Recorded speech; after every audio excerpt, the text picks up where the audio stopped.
जो मेंटेनेंस का प्रोविज़न है, ये 1956 के पहले लॉ में कहीं पर भी प्रोविज़न नहीं था भरण-पोषण का। 96 के पहले 1956 1956 के पहले क्योंकि हम लोग के यहाँ जॉइंट फैमिली का कॉन्सेप्ट था, तो जॉइंट फैमिली के कॉन्सेप्ट में जो घर का मुखिया होता था, वो सभी लोगों का भरण-पोषण करता था, मेंटेनेंस करता था। लेकिन धीरे-धीरे देखा गया कि जॉइंट फैमिली का कॉन्सेप्ट कम होने लगा। परिवार में विघटन होने लगा। तो पहली बार इंडिपेंडेंट गवर्नमेंट ने, भारत सरकार ने कानून बनाया, Hindu adoption and maintenance act 1956, Hindu दत्तक ग्रहण एवं भरण पोषण अधिनियम। और जो ये एक्ट बनाया गया, इसके द्वारा भारत में रहने वाले हिंदुओं के लिए ये व्यवस्था की गई कि वो सिविल सूट फाइल कर सकते हैं अगर उनको मेंटेनेंस नहीं मिलता परिवार के मुखिया से।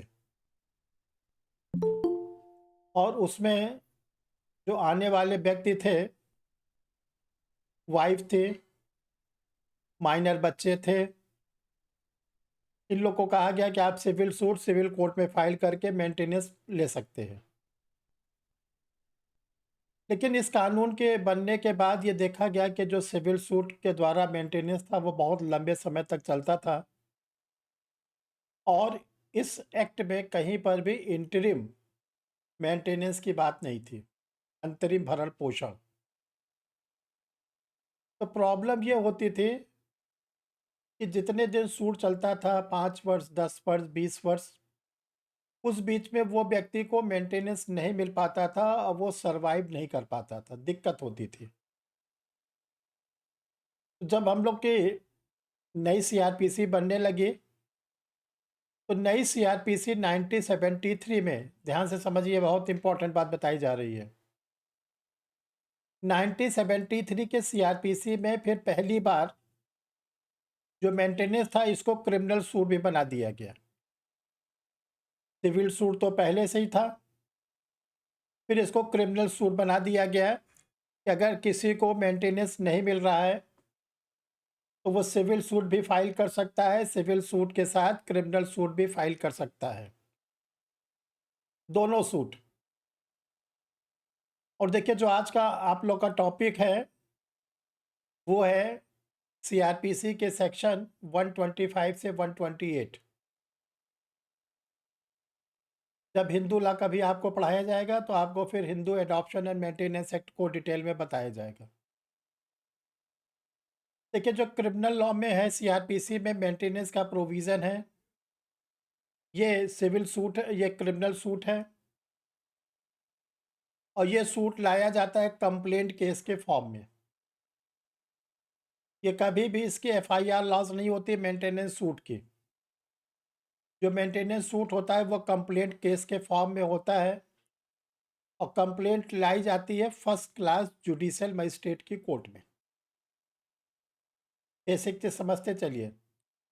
जो मेंटेनेंस का सूट है सीआरपीसी में, वो सूट लाया जाता है सीआरपीसी के सेक्शन 125 में, और 125 में लाया जाता है कंप्लेंट केस के फॉर्म में।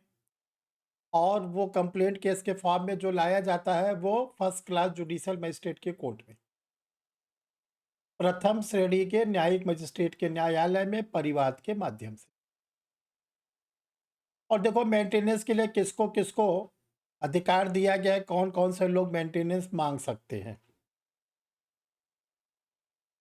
देखिए, ये कहा गया है कि अगर कोई व्यक्ति मेजर हो गया है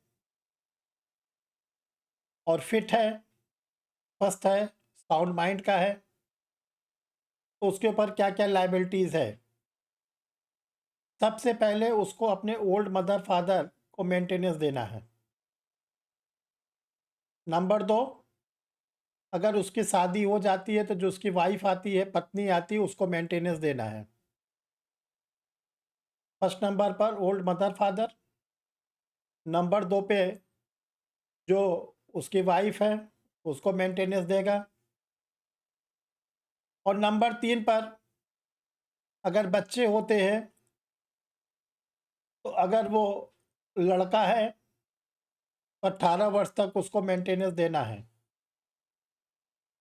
अगर लड़की है तो 18 वर्ष के बाद भी देना है, जब तक कि उसकी शादी नहीं हो जाती। तो देखो, एक पर्सन के ऊपर किन-किन लोगों की लायबिलिटीज़ है, पेरेंट्स, वाइफ, माइनर, बच्चे, और अगर फीमेल है तो जब तक उसकी शादी नहीं हो जाती है। इतने दिनों तक उसको मेंटेनेंस देना है। समझ में आ रहा है सब बात इतनी? आप लोग को क्लियर है इतनी बात? चलो अब ध्यान से सुनो। अगर इन लोगों के मेंटेनेंस देने में वो व्यक्ति हीला हवाली करता है, नहीं देता है, तो जो व्यक्तियों का नाम आपको लिया गया है उनको बोलेंगे विक्टिम, पीड़ित व्यक्ति। पेरेंट्स, वाइफ, माइनर, बच्चे, उनको बोला जाएगा विक्टिम, पीड़ित व्यक्ति। वो फर्स्ट क्लास जुडिशियल मजिस्ट्रेट के कोर्ट में कंप्लेंट फाइल करेंगे। कंप्लेंट, जो कंप्लेंट होती है उसकी डेफिनेशन दी गई है सेक्शन 2D सीआरपीसी में, और जो कंप्लेंट होती है वो सेक्शन 200 में फाइल की जाती है सीआरपीसी में। और ये कहा गया कि first class magistrate complaint file होने के बाद दोनों पार्टीज को सुनने के बाद ये जो एक्यूज बनाया जाता है, अभियुक्त जिसने कि भरण पोषण नहीं दिया है, उसको ये आदेश देता है, ऑर्डर देता है कि आप इनको मेंटेनेंस दीजिए, नहीं तो आपको 1 महीने की जेल कर दी जाएगी। 1 महीने की जेल। देखो, जब सीआरपीसी बना था तो मेंटेनेंस का जो अमाउंट था 500 रुपीज़ रखा गया था, 500 रुपए। लेकिन बाद में फिर ये देखा गया कि जो 500 रुपीज़ है वो इनसफिशिएंट है, अपर्याप्त है। 500 रुपए में ना कोई खाना खा सकता है 1 महीने का, ना कपड़े पहन सकता है। तो फिर इसको, क्योंकि सीआरपीसी जो प्रोसीजर रहा है इसमें अमेंडमेंट करने की पावर स्टेट गवर्नमेंट की होती है, तो राज्य सरकारों को अधिकार दे दिया गया है कि आप लोग अपने राज्य की आर्थिक स्थिति के अनुसार जो मिनिमम अमाउंट फिक्स करना है उतना फिक्स कर सकते हैं। तो यूपी स्टेट ने कितना फिक्स किया है? यूपी स्टेट ने मेंटेनेंस का अमाउंट कितना फिक्स किया है? 5,000 हैं? सर 5,000 ₹5,000 पर मंथ, और इकोनॉमिकल स्टेटस ऑफ हस्बैंड, पति की आर्थिक स्थिति। यदि अगर किसी वाइफ का हस्बैंड आईएएस ऑफिसर है, जुडिशियल ऑफिसर है, पुलिस ऑफिसर है, बहुत बड़ा बिजनेसमैन है, चार्टर्ड अकाउंटेंट है, माना जाना डॉक्टर है, तब 5,000 नहीं होगा, तब उसकी इनकम के अनुसार और भी बढ़ा दिया जाएगा। ये अमाउंट यूपी ने जैसे रखा, बिहार स्टेट में 3,000 रुपये, राजस्थान में 2,500 रुपये, ऐसे ऐसे हर स्टेट गवर्नमेंट ने अपना अपना अमाउंट फिक्स कर रखा है। वो मिनिमम अमाउंट है, मैक्सिमम नहीं। अब देखिए, जो सबसे इम्पोर्टेंट बात है कि कब वाइफ अपने हस्बैंड से मेंटेनेंस नहीं प्राप्त कर सकती। कब कोई वाइफ अपने हस्बैंड से मेंटेनेंस प्राप्त नहीं कर सकती? ये मोस्ट इंपॉर्टेंट क्वेश्चन है, बराबर एग्जाम में आप लोग के आता है। तो देखिए, सेक्शन 125 सीआरपीसी का सब क्लास 4 धारा 125 का उपखंड 4 में कहा गया है कि कब एक पत्नी अपने पति से मेंटेनेंस नहीं प्राप्त कर सकती। नंबर एक, अगर वाइफ एडल्ट्री में रह रही है, if she is living in adultery, यदि पत्नी जार कर्म में रह रही है, जारता कर रही है। नंबर दो, if without any sufficient reason she refuse to live with her husband, यदि पत्नी बिना युक्त कारण के अपने पति के साथ रहने से इनकार कर दे। यदि पत्नी बिना युक्त कारण के अपने पति के साथ रहने से इनकार कर दे।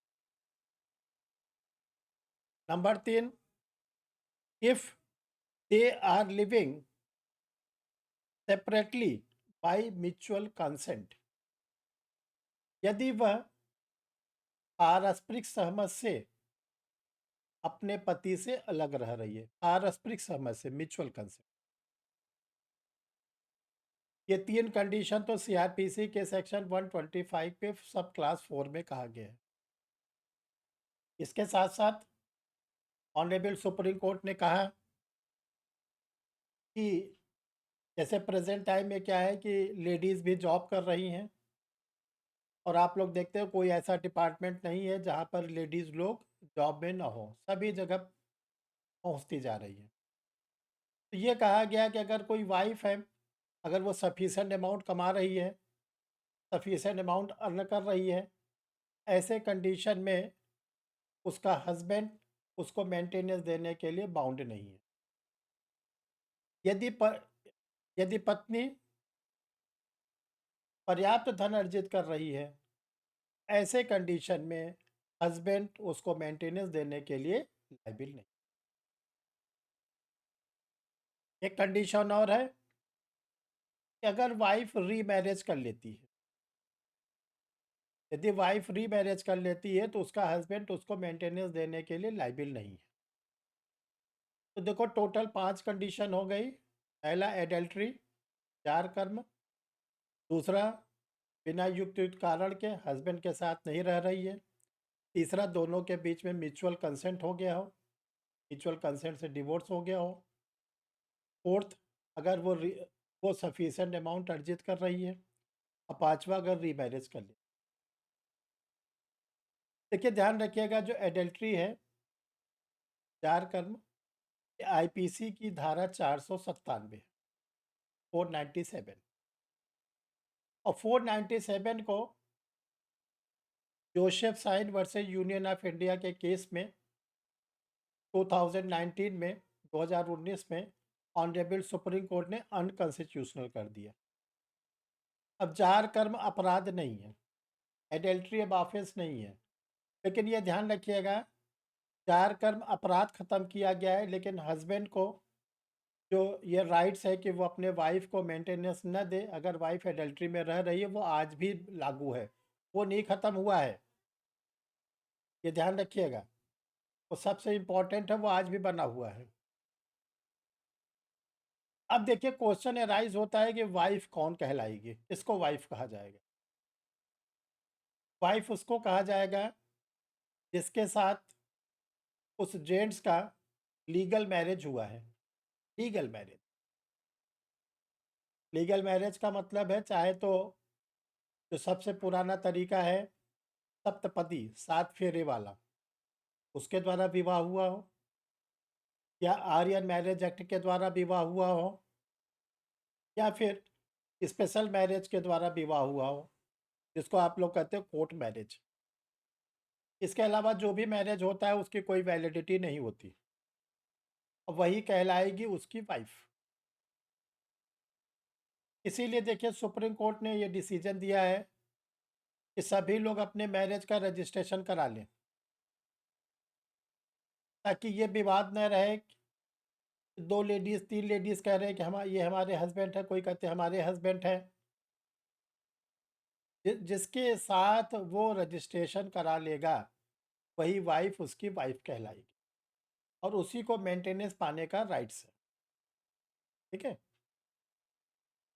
देखिए ये जो मेंटेनेंस था ये केवल हिंदुओं के लिए था, मुस्लिमों के लिए नहीं था, क्योंकि जो मुस्लिम लेडीज़ होती है, उसको निकाह के समय अपने हस्बैंड से टावर मिल जाता था, टावर, मेहर। इसलिए इस सीआरपीसी के सेक्शन 125 केवल और केवल हिंदुओं के लिए थी। लेकिन 1985 में 1985 में सुप्रीम कोर्ट के सामने एक केस आया। उस केस का नाम आप लोग लिख लें। वो केस था मोहम्मद अहमद हुसैन वर्सेस शाहबानो। मोहम्मद अहमद हुसैन बनाम शाहबानो, AIR 1985। ये केस शाहबानो के नाम से बहुत फेमस है। इस केस में ऑनरेबल सुप्रीम कोर्ट ने यह डिसाइड कर दिया कि सीआरपीसी के सेक्शन 125 में जो मेंटेनेंस हिंदुओं की स्त्रियों को मिलता है, हिंदू लेडीज़ को मिलता है, वही मेंटेनेंस मोहम्मदन लेडीज़ भी मांग सकती हैं, उनको भी दिया जाएगा, उनको भी दिया जाएगा। बाद में सुप्रीम कोर्ट के डिसीजन आने के बाद काफ़ी विवाद हुआ। फिर संसद ने एक कानून बना दिया। संसद ने कानून बनाया, उस कानून का नाम लिख लीजिए आप लोग। Muslim women protection of rights on divorce act 1986। Hindi में मुस्लिम महिला तलाक के पश्चात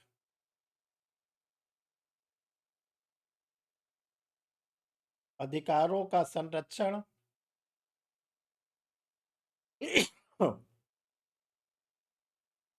अधिनियम 1986।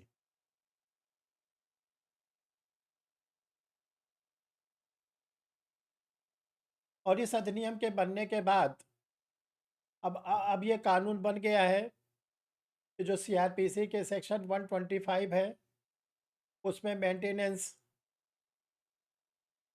हिंदू और मुस्लिम दोनों प्रकार की लेडीज़ को मिलेगा।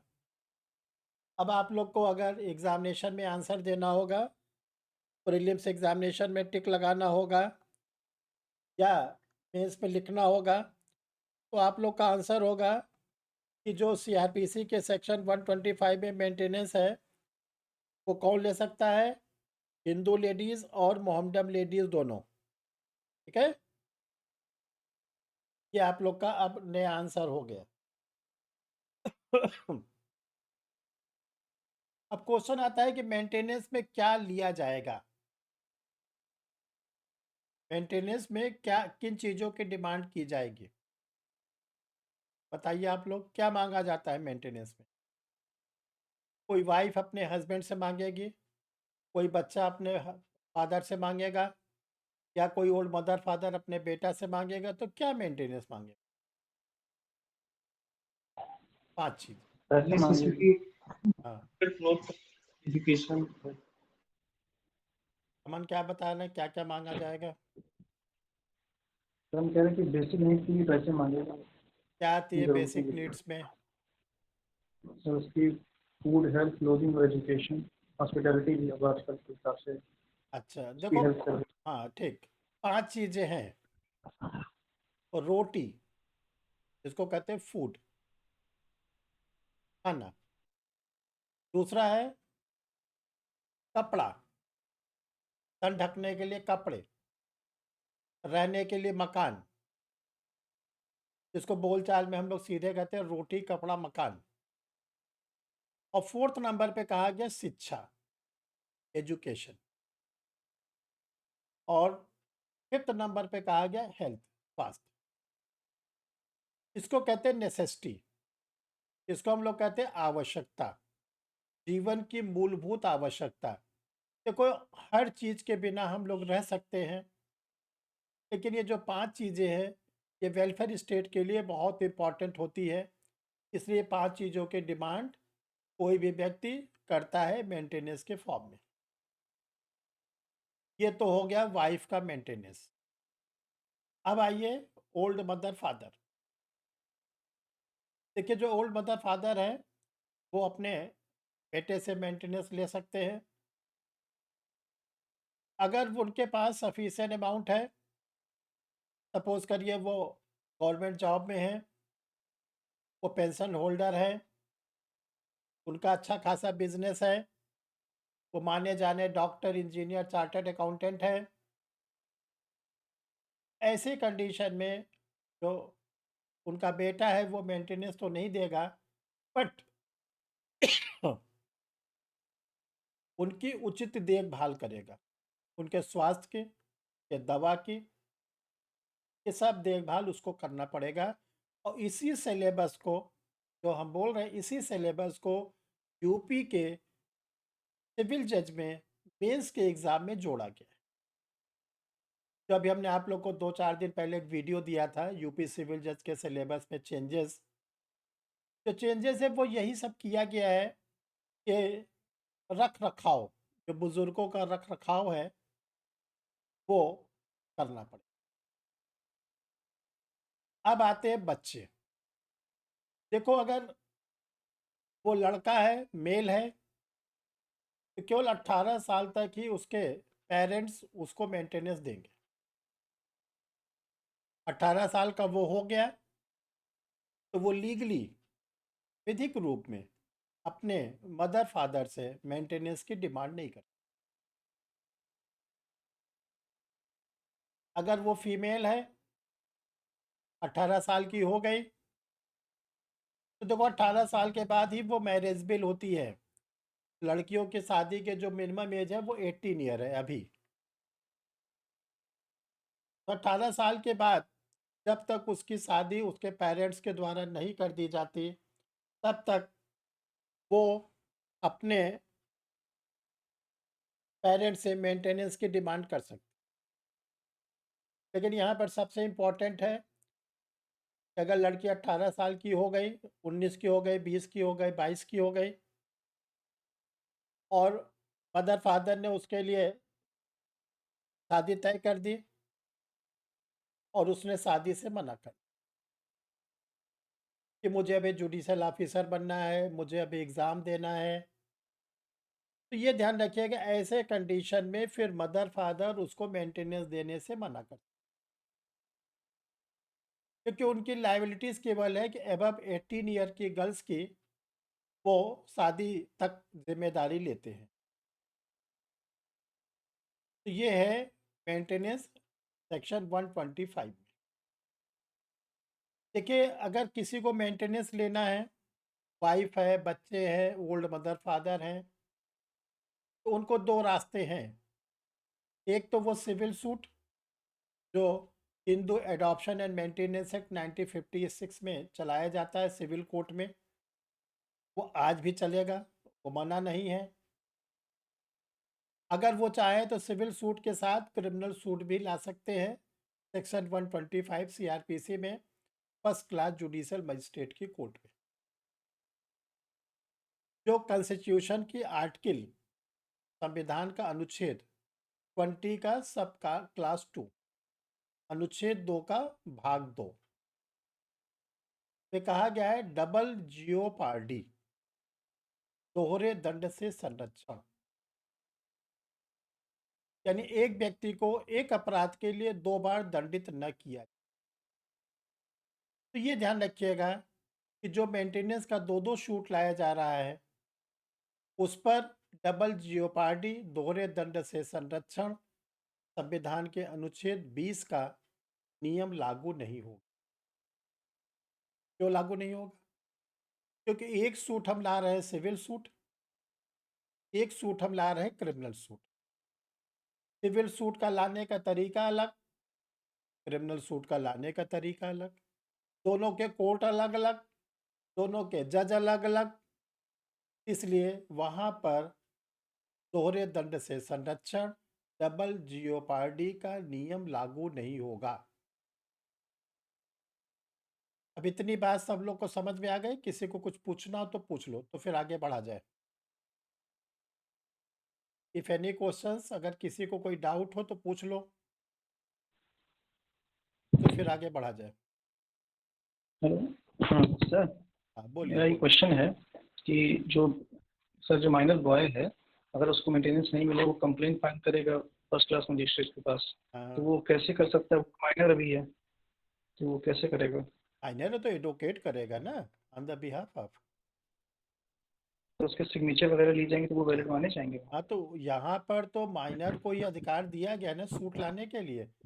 18 साल तक के बच्चा ही सूट लाएगा अच्छा। मेंटेनेंस के लिए, 18 के ऊपर तो ला ही नहीं सकता। तो उसके बिहाफ पर उसकी मदर ला हाँ सकती ठीक है, है। उसका बड़ा भाई ला सकता है, या उसका कोई गार्जियन ला सकता है।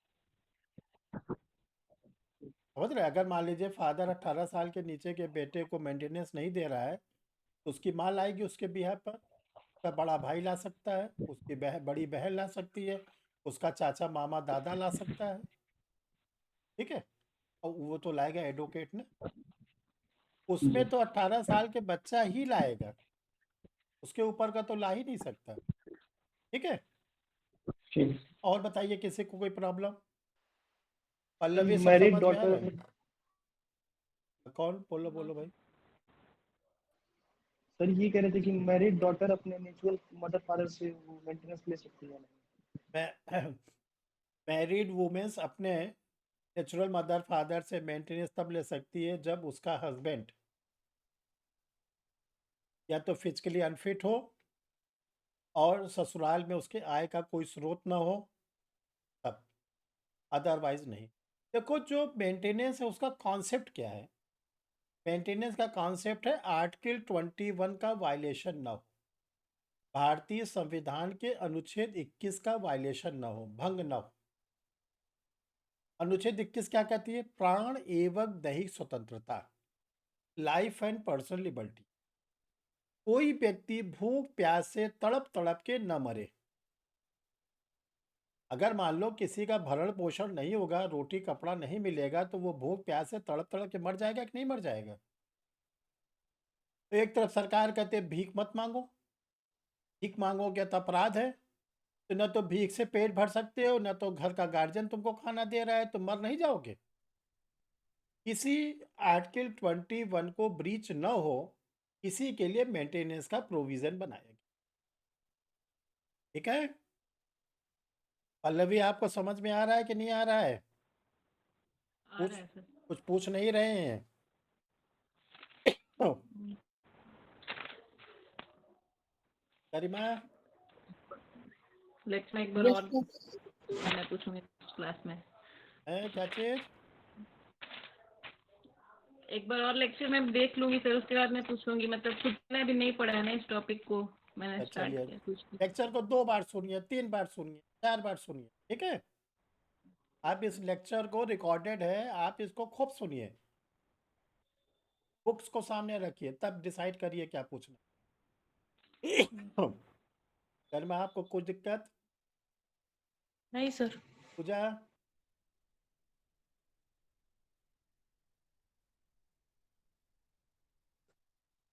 पूजा क्लास में नहीं है क्या? चलिए, अब देखिए, सेक्शन 126 कहता है कि मेंटेनेंस का सूट कहाँ पर चलेगा। ये जो मेंटेनेंस का सूट है, कौन से डिस्ट्रिक्ट में चलेगा? यानी कि अगर कोई वाइफ अपने हस्बैंड से मेंटेनेंस की डिमांड चाहती है, सूट कहाँ पे ले तो देखो इसका तरीका 126 ये कहा गया है कि प्रेजेंट टाइम में वाइफ जहां पर रह रही, नंबर एक, प्रेजेंट टाइम में वाइफ जहां पर रह रही, नंबर दो, प्रेजेंट टाइम में उसका हस्बैंड जहां रह रहा है, नंबर तीन, वो लेडीज अंतिम बार अपने हस्बैंड के साथ जहां पर रही है, अपने हस्बैंड के साथ जहां पर वो पति पत्नी के रूप में रहे हैं। तो देखिए लेडीज को तीन ऑप्शन है।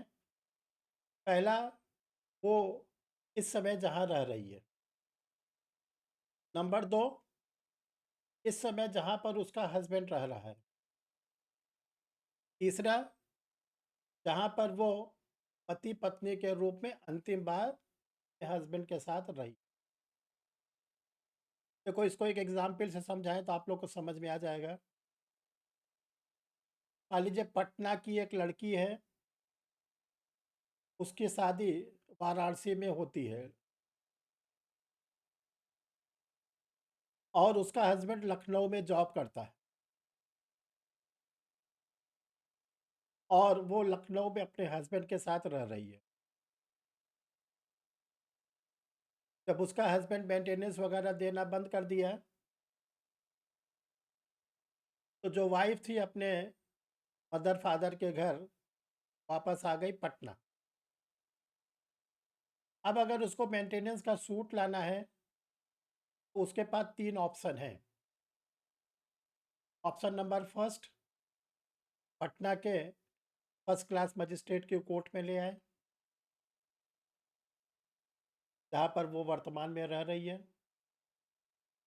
ऑप्शन नंबर सेकंड, वो वाराणसी के फर्स्ट क्लास जुडिशियल मजिस्ट्रेट की कोर्ट में लाए।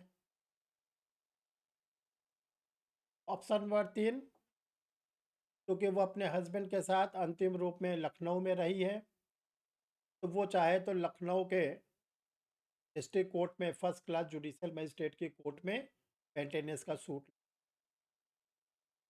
ये तीन ऑप्शन उसके पास है, तीन में से जो उसको सेलेक्ट करना हो वो सेलेक्ट कर।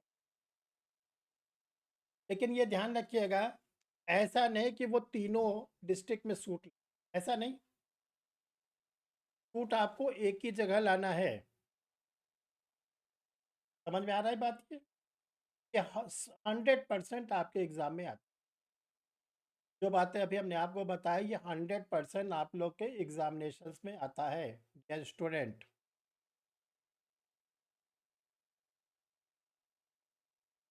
अब आइए सेक्शन 127। देखिए सेक्शन 127 कहता है अल्टरेशन इन अलाउंसेस, भरण पोषण में परिवर्तन। देखिए अगर किसी को कोई मेंटेनेंस मिल रहा है और अगर हस्बैंड की आर्थिक स्थिति में परिवर्तन हो जाता है,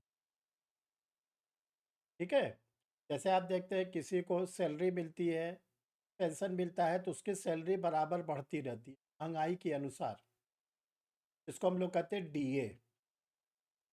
तो अगर मान लीजिए कोर्ट ने किसी का मेंटेनेंस फिक्स किया है और इस बीच में हस्बैंड की सोर्स ऑफ इनकम बढ़ जाती है, हस्बैंड और बड़ी पोस्ट पे आ जाता है, हस्बैंड और बड़ा बिजनेसमैन हो जाता है, हस्बैंड और बड़ा डॉक्टर इंजीनियर हो जाता है, तो मेंटेनेंस के अमाउंट में परिवर्तन भी हो। क्यों? क्योंकि महंगाई जैसे दिन पर दिन बढ़ती है, तो अगर किसी को मान लीजिए कोर्ट के द्वारा 6,000 पर मंथ मिल रहा है, तो आप लोग ये जानते हैं कि महंगाई दिन पर दिन बढ़ती है। जैसे 1,000 रुपये का ही मिल रहा है एलपीजी का सिलेंडर, जो पहले मिलता था 400, 500, 600।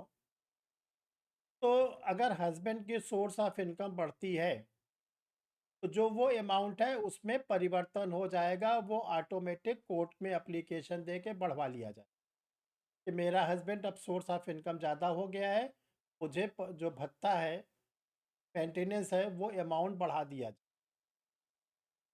उसमें क्या होगा कि वो मेंटेनेंस बढ़ा दिया जाए।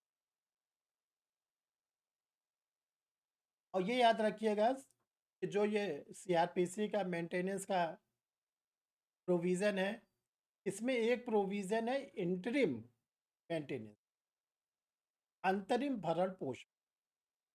अंतरिम भरण-पोषण का क्या मतलब होता है?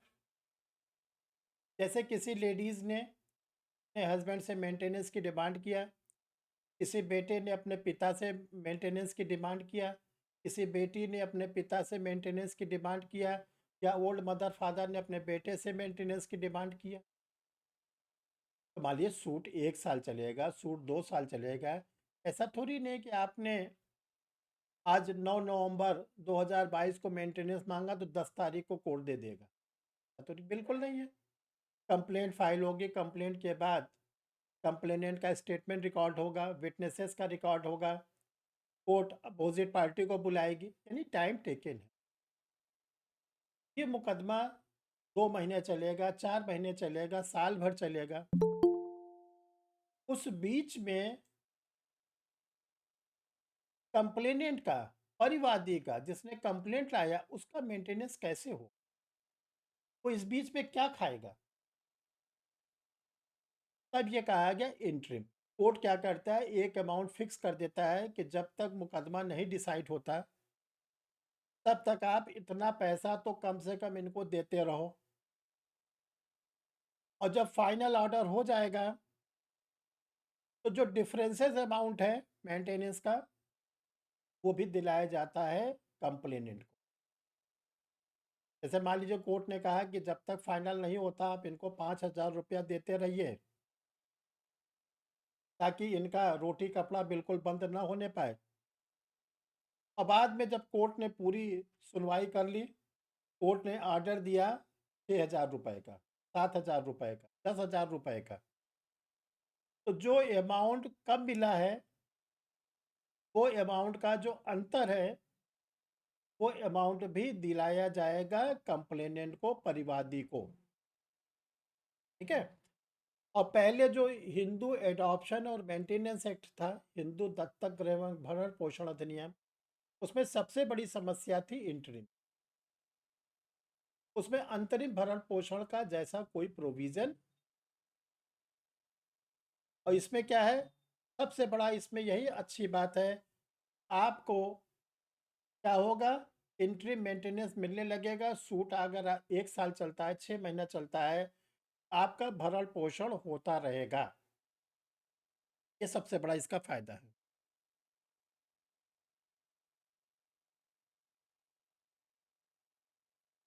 अब देखिए धारा 128 है, अंतिम सेक्शन। धारा 128 में कहा गया है, enforcement of order of maintenance. Hindi में कहते हैं भरण पोषण के आदेश का प्रवर्तन। जो फर्स्ट क्लास मजिस्ट्रेट के कोर्ट के द्वारा भरण पोषण का आदेश दिया जाएगा, उसका इन्फोर्समेंट कैसे कराया जाए, कैसे उसको प्रवर्तित कराया जाए। इसके लिए जो अभी आपको हम बता रहे थे, इंटरिम मेंटेनेंस, भरण पोषण या अंतरिम भरण पोषण और कार्रवाइयों के खर्चे, जैसी भी स्थिति है, के आदेश की प्रति उस व्यक्ति को जिसके पक्ष में वह दिया गया है निःशुल्क प्रदान की। देखिए जो कोर्ट का ऑर्डर है, चाहे वो इंटरिम मेंटेनेंस का है, अंतरिम भरण पोषण का है, और चाहे वो मेंटेनेंस का, उस ऑर्डर की कॉपी जो कंप्लेनेंट है, जिसने कंप्लेन ले आया है, उसको कोर्ट के द्वारा फ्री ऑफ कास्ट दे दी जाए कि आपके केस में कोर्ट ने ये फाइनल ऑर्डर दिया है या इंटरिम ऑर्डर दिया, और आप इसको अब लागू कराइए। जैसे आपको बताया गया कि जिसको एक्यूज्ड बनाया जाएगा, वो या तो वो अमाउंट देना शुरू कर दे, अब अगर नहीं शुरू करता है तो उसको 1 माह के लिए कारावासित कर दिया जाए, जेल में बंद कर दिया। देखिए, जब आप लोग को हमने सीआरपीसी शुरू की थी, तो आपको हमने बताया था कि जो सीआरपीसी है, उसमें 37 चैप्टर्स हैं, 484 सेक्शंस हैं और 2 उसमें शेड्यूल्स हैं। सीआरपीसी की जो संरचना है, 37 अध्याय, 484 धाराएं और 2 अनुसूची बताया था। इसमें से आपको ये बताया गया था कि सीआरपीसी का जो 2 चैप्टर, पूरी सीआरपीसी वैसे तो प्रोसीजरल लॉ है, प्रक्रियात्मक, लेकिन इसका 2 चैप्टर क्या है, सब्सटेंटिव।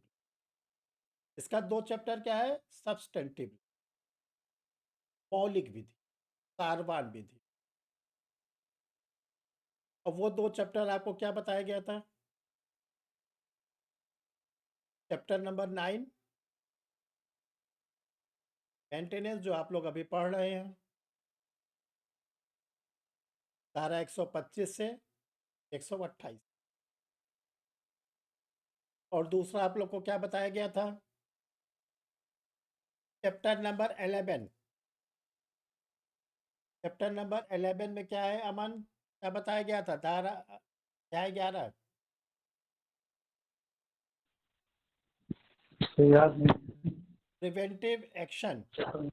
बताया गया था। जी जी।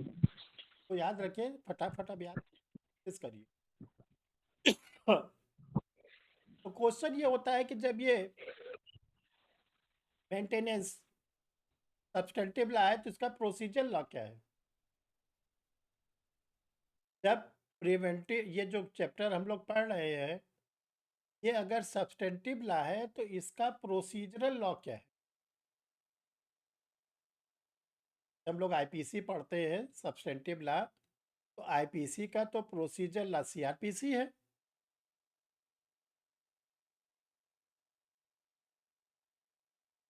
तो फिर याद रखिएगा कि जो मेंटेनेंस है, ये सब्सटेंटिव लॉ तो है ही है, इसका प्रोसीजर भी सीआरपीसी में चलता है। जैसे कंप्लेंट केस, तो कंप्लेंट केस में कंप्लेंट कहाँ फाइल होती है, सेक्शन 2D। इसकी 2D सीआरपीसी की। कंप्लेनेंट का स्टेटमेंट कैसे होता है, सेक्शन 200 सीआरपीसी। कंप्लेंट को कौन सुनेगा, second class judicial, first class judicial magistrate. First class judicial magistrate का जिक्र कहाँ किया गया है, सेक्शन 29C। तो ये ध्यान रखिएगा, ये सब्सटेंटिव लॉ होने के बावजूद इसका प्रोसीजर चलता है सीआरपीसी। ठीक है। तो ये देखिए चैप्टर है, तो आज आप लोग को हमने कंप्लीट कराया है। देखो, आज थोड़ा ही पढ़ाएंगे, थोड़ी हमारी तबीयत भी ठीक नहीं है, खांसी आ रही है। तो हमने आज आप लोग को जो एक चैप्टर पढ़ाया, वो आपको बताया हमने मेंटेनेंस, भरण पोषण। और हमने सेक्शन 4 सेक्शन को आपको बताया, 125, 126, 127, 128 सीआरपीसी। और आप लोग को हमने एक केस बताया, Mohammad Ahmad Hussain versus Shahbano. Mohammad Ahmad Hussain versus Shahbano, AIR 1985 case आपके लिए बताया गया। इस केस को आपको याद रखना है। और ये चैप्टर नंबर 9 है सीआरपीसी का, आपको चैप्टर 9 याद रखना है, धारा 125 से 28 को याद रखना है। और आप लोग को इसके साथ साथ याद रखना है केस, मोहम्मद अहमद हुसैन वर्सेस। देखिए, जो शाहबानो का केस है, ये इस शाहबानो के नाम से ज़्यादा फेमस, आप लोग याद रखिए। और इसके बाद हमने आपको पार्लियामेंट के द्वारा जो एक एक्ट पास किया गया था, उसका जिक्र किया। उस एक्ट का नाम क्या है, Muslim women protection of rights on divorce act 1986, मुस्लिम महिला तलाक के पश्चात अधिकारों का संरक्षण अधिनियम। देखो, जो शाहबानों का केस और ये एक्ट है, इसी के द्वारा मुस्लिम लेडीज को भी मेंटेनेंस पाने का अधिकार प्रदान किया गया है, धारा 125। और शाहबानों के केस के पहले यानी 1985 के पहले केवल सीआरपीसी के जो धारा 125 वो हिंदू लेडीज के ऊपर लागू होता था, मुस्लिम लेडीज पर लागू। ठीक है, अब देखिए आप लोग की ड्यूटी है, ऑडिट वीडियो है, थोड़ी देर में आप लोग को मिल जाएगा। तो आप लोग इसको कम से कम 2 बार 3 बार देखिएगा, एक एक पॉइंट को समझिएगा और फिर इसको आप लोग अपना नोट्स बनाइएगा। और इसका जो पीडीएफ है वो अभी आप लोग को मिल जाएगा, वो भी थोड़ी देर में। तो इस चैप्टर को आप लोग कंप्लीट कर लीजिए। फिर जब कल आप लोग की क्लास रहेगी फ्राइडे को, तो कल आप लोग को पढ़ाया जाएगा lodging of the FIR. FIR कैसे लॉज होती है, 154 धारा 154 सीआरपीसी। ठीक है, किसी कुछ पूछना तो नहीं है? सर हस्बैंड ही आ सकता है मेंटेनेंस? है सर अगर हस्बैंड की फाइनेंशियल कंडीशन ठीक नहीं है, देखिए, क्या वो भी मेंटेनेंस पा सकता है? देखो जो 125 128 में इसका ना तो कोई प्रोविज़न है और ना ही सुप्रीम कोर्ट ने कोई केस ला दिया है। ये मर्सी है, मर्सी पे अगर उसकी वाइफ अगर कुछ देती है वो अलग बात है, लेकिन वो लीगली अधिकार के रूप में डिमांड नहीं कर सकता अपने वाइफ, क्योंकि ना तो सुप्रीम कोर्ट का कोई केस ला है इस पे और ना धारा 125 से 128 में ऐसा कोई जिक्र। चलिए, थैंक यू डियर।